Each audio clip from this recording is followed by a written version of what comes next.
आपकी आवाज।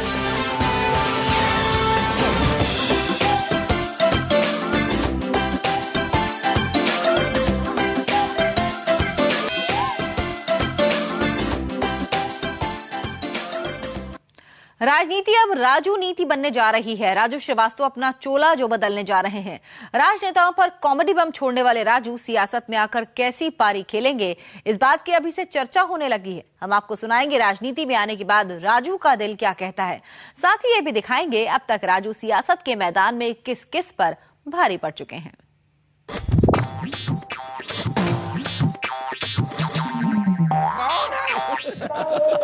वो देश का सबसे बड़ा कॉमेडी किंग है। आपने अपनी नई पार्टी बनाई है, क्या नाम रखा है अपनी पार्टी का?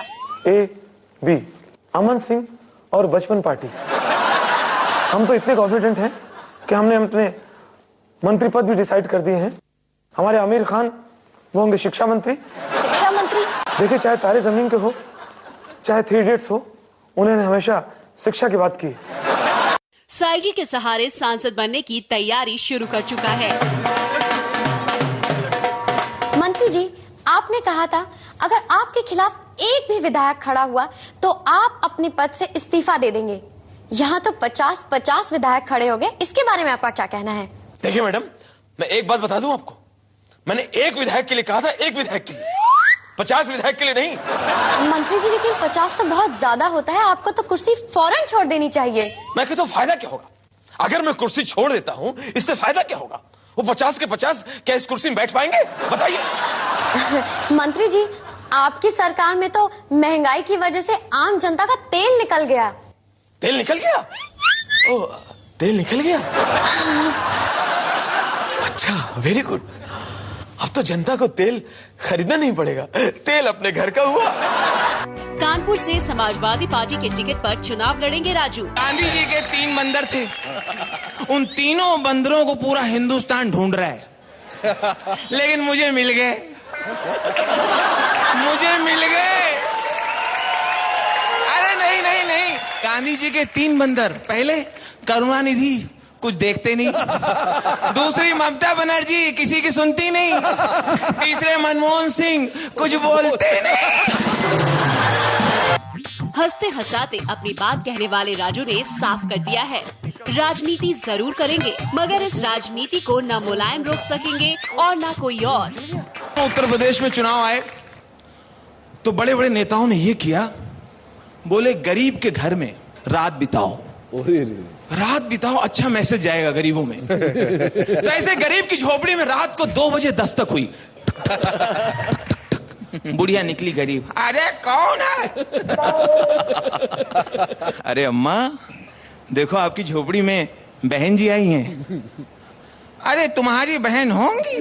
अरे अम्मा, ये वो बहन जी नहीं है, ये मायावती हैं, मायावती। तुम्हारे झोपड़े में रात गुजारेंगी। अरे भाई, हम सुला लेते, मैं गरीब का घर है, हमारे 4 एक ही है, उसे राहुल गांधी पहले से लेटे हैं। तुम मायावती जी को मना कर रही हो? चटाई ले आओ, चटाई ले आओ, चटाई ले आओ, आंगन में सो जाएंगी। चटाई भी तो एक है, हम आडवाणी लेटे हैं। मैं आज के दिन में ऐसी बुराइयों को उठाता रहा हूँ, करप्शन के खिलाफ मेरे आप कॉमेडी में देखिए इस तरह की चीजें होती हैं, तो तमाम पार्टी के नेताओं को लगता है कि मैं उनकी पार्टी के लिए काम आ सकता हूँ। शायद सच कहते हैं राजू। सुन लीजिए क्या क्या कॉमेडी कर चुके हैं यूपी की राजनीति पर राजू। मुलायम सिंह भाषण दे रहे थे, उत्तर प्रदेश सरकार का हमें सवा विधानसभा का हवा पाए मौजूद, आगे कहता आजम खां मौजूद, अगर अखिलेश है सिपा सेवा, विधानसभा है उत्तर प्रदेश सुच्चा हवा हुआ। राजनीति क्या है ये राजू की कॉमेडी अच्छी तरह से जानती है। इस बार लोकसभा के चुनाव और आईपीएल साथ में पड़ गए, एक साथ पड़ गए। अब चिदम्बरम साहब ने बताया भाई सिक्योरिटी प्रॉब्लम है, तो आप आईपीएल को तो पोस्टपोन करिए, कहीं ले जाइए। लेकिन मैंने सोचा अगर ये काम टॉस करके किया जाता तो, इधर से हमारे मनमोहन सिंह साहब आए, उधर से ललित मोदी जी आए, टॉस हुआ और टॉस के बाद ये डिसाइड हुआ कि इस बार लोकसभा के चुनाव साउथ अफ्रीका में होंगे और आईपीएल नहीं होगा। अब आप सोचिए, राजू शुक्ला जी, कमल जी, सहाय साहब, हमारे अजरुद्दीन, ये सारे लोग, सिंधिया साहब, ये सब लोग साउथ अफ्रीका में भाषण दे रहे हैं, केप टाउन में, डरबन में, कोई नहीं सुन रहा, वो सब बियर लिए बैठे हुए हैं। ये लोग भाषण दे रहे हैं, वो लोग बोल रहे हैं what do you want exactly.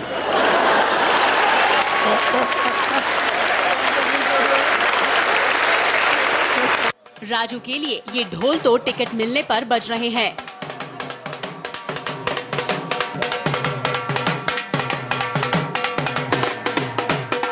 ये पटाखे तो गजोधर की नई पारी की शुरुआत के लिए फूट रहे हैं।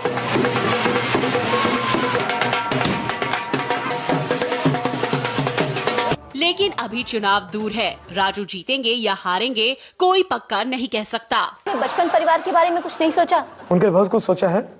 हमारी होम मंत्री होंगी हमारी बहू ऐश्वर्या, और होम सेक्रेटरी होंगे अभिषेक, और हमारे बड़के भैया होंगे, क्या होंगे? प्रधानमंत्री। और कौन होगा प्रधानमंत्री? लॉक किया। राजू श्रीवास्तव अपने सटीक कॉमेडी के लिए जाने जाते हैं। सड़क से लेकर संसद तक किसी को नहीं छोड़ते। आपको दिखाते हैं राजू का वो बम जो एक बार फिर बहन जी पर गिरा।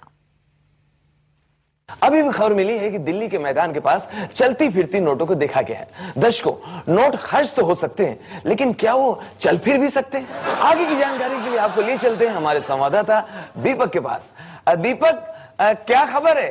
दीपक, दीपक, ये दीपक। खबर ये है कि नोटों को बहुत सारे लोग स्टैचू कर रहे थे, लेकिन नोट स्टैचू हुए नहीं। आखिरी बार नोटों को लोगों ने इस गेट से अंदर जाते हुए देखा है। आइए आपको अंदर ले चलते। ममतावती जी, आपका बहुत बहुत स्वागत है। आज भी आपने ये करोड़ों की माला पहन रखी है, जबकि कठोर सिंह जी कहते हैं कि उत्तर प्रदेश का खजाना खाली हो चुका है। क्या ये बात सच है? बिल्कुल सच है, और मैं कठोर सिंह और उनके गुंडों पर बिल्कुल विश्वास नहीं करती हूँ। इसलिए उत्तर प्रदेश का खजाना मैं साथ लेके चलती हूँ, अपने साथ, अपने निगरानी में। ये बात आप नोट कर लो। कठोर सिंह जी ने ये भी कहा है कि उत्तर प्रदेश में देसी कार नैनो बनाने की जगह आपने नहीं दी, बल्कि विदेशी BMW कार को आपने हरी झंडी दे दी। कितने में आपकी डील हुई? ये डील की नहीं, बल्कि दिल की बात है। BMW वालों ने BMW का असली मतलब मुझे समझा दिया है। कॉमेडी के किंग राजू श्रीवास्तव ने राहुल गांधी पर भी लाफ्टर के जमकर ठाके लगाए हैं। राजू को दिग्गज नेताओं की खिल्ली उड़ाते देखिए। उत्तर प्रदेश में चुनाव आए तो बड़े बड़े नेताओं ने ये किया, बोले गरीब के घर में रात बिताओ, अच्छा मैसेज जाएगा गरीबों में। तो ऐसे गरीब की झोपड़ी में रात को 2 बजे दस्तक हुई। बुढ़िया निकली गरीब, अरे कौन है? अरे अम्मा, देखो आपकी झोपड़ी में बहन जी आई हैं। अरे तुम्हारी बहन होंगी? अरे अम्मा, ये वो बहन जी नहीं है, ये मायावती हैं, मायावती। तुम्हारे झोपड़े में रात गुजारेंगी। अरे भैया, हम सुला लेते, गरीब का घर है, हमारे चारपाई एक ही है, उसे राहुल गांधी पहले से लेटे हैं। तुम मायावती जी को मना कर रही हो? चटाई ले आओ, चटाई ले आओ, आंगन में सो जाएंगी। चटाई भी तो एक है, हम आडवाणी लेटे हैं। किसी ने बहन जी से कहा, बहन जी, ये झोपड़े में सोना बहुत जरूरी है, चुनाव नजदीक है, आप छत पे चढ़ लो, छत पे मैं सीढ़ी लगा देता हूं। बहन जी सीढ़ी चढ़ी रही थी कि छत से आवाज आई, उत्तर प्रदेश समाजवादी पार्टी मुखा। अब हमारा परिवार पैसे था, अब हमें विधानसभा का हवा। इस बार हमें समय रहते पूरी जगह रोक लिए, अब किसी और की आवश्यकता नहीं। मैंने कहा, अगर लालू प्रसाद यादव अगर गब्बर सिंह होते तो शोले का सीन क्या होता? ए कालिया, ए पगला, ललुआ यहाँ खड़ा, ससुरा उधर देख रहा। अरे तोरे से पूछ रहा है कितने आदमी थे? 2 आदमी, एक बसंती का आदमी था, दूसरा ऐश्वर्या का ससुर था। काहे घुमा घुमा के बोल रहा? सीधा बोलो, अमर सिंह के मित्र रहे होंगे। ए शुक्ला, अरे कितना जुर्माना ठोके सरकार हम पर चारा घोटाले के लिए? पूरे 2000 करोड़। और ये 2000 करोड़ का जुर्माना हमारे ऊपर कहा लिए है? यहां से 500 कोस दूर गांव में जब गाय का बच्चा, भैंस का बच्चा रात को चारा नहीं खाता है, उसकी मां कहती खा ले, नहीं तो लालू जी खा डालेंगे। भाषण दे रहे थे आडवाणी जी। देखिए, जहां तक प्रश्न है भारतीय जनता पार्टी का, मुझे 2004 से पीएम इन वेटिंग रखा है। इस वर्ष लगा वेटिंग से आरएसी हो जाएगी, लेकिन नतीजों से लगता है अभी जनरल बोगी में ही घुसना होगा। राजू अब राजनेता बनने जा रहे हैं, लेकिन वो नेता बनने से पहले कई दिग्गजों पर कॉमेडी कर चुके हैं। पूर्व प्रधानमंत्री अटल बिहारी वाजपेयी भी उनकी फुलझड़ियों से नहीं बच सके। आज से कुछ साल पहले अमेरिका से बिल्लू भैया आए थे। कुछ साल हो गए, उस समय अटल जी प्राइम मिनिस्टर थे। तो बिल क्लिंटन ने एक दिन अटल जी के पास पहुंचे और अटल जी से कहा, अटल जी कुछ कहना चाह रहे थे, लेकिन तब तक देखा अटल जी पूजा कर रहे थे भगवान की अलमारी के सामने। अटल जी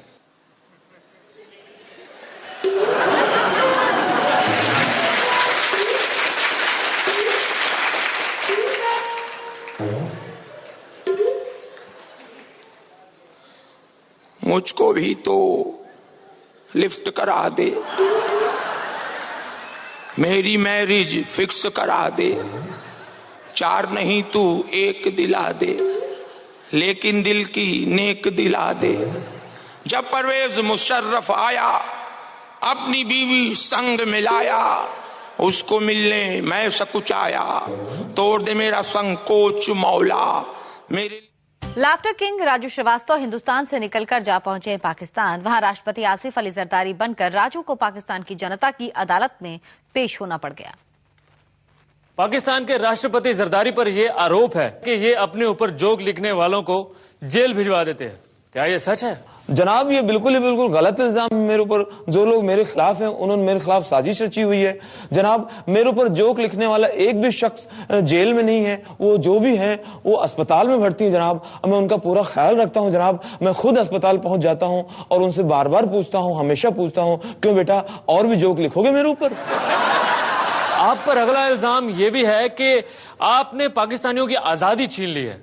क्या ये भी बात सच है? जनाब, ये बिल्कुल ही बिल्कुल गलत इल्जाम है मेरे ऊपर। जो मेरे विरोधी हैं, मेरे जो खिलाफत रखते हैं, उन्होंने मेरे खिलाफ साजिश रची हुई है जनाब। मैंने तो जनाब पूरे देश के लोगों को अपने हिसाब से चलने के लिए आजाद रखा हुआ है जनाब। गिलानी साहब पूरी तरह से आजाद हैं मेरे हिसाब से काम करने के लिए जनाब। जो ISI हमारी एजेंसी है, वो पूरी तरह से आजाद है मेरे हिसाब से हिंदुस्तान में धमाके कराने के लिए। और जनाब, यहाँ का पूरा आवाम आजाद है मेरे हिसाब से चलने के लिए। तो सरासर ये गलत इल्जाम है जनाब।